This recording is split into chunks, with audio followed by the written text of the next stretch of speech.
Welcome to Not Milk Never Milk. Subscribe if you're lactose intolerant. You have the simulator and terminal ready. Now act. First, open the simulator UI and launch the terminal app. Use the icon or Control plus Alt plus T.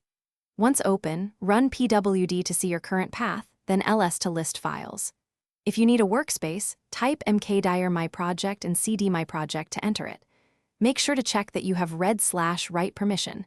If not, adjust ownership or use sudo carefully. These initial commands position you to run and test things quickly. You will now edit and run code. Open a file with nano filename or Roman 6 filename, make edits, then save and exit. Practice both so you're flexible. Next, combine commands, list files and pipe to grep or redirect output with output. txt used to append. When running scripts, make them executable with chmod plus x script. sh then run, /script, sh or bash script, sh. If a command fails, read the error, adjust environment variables, and rerun. This middle stage is where you build reliable workflows.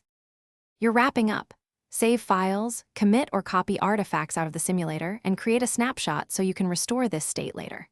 When finished, exit the shell with exit or Control plus D, then power down the simulator to free CPU and RAM. If something goes wrong, stop and diagnose. Permission denied usually means adjust chmod or use sudo.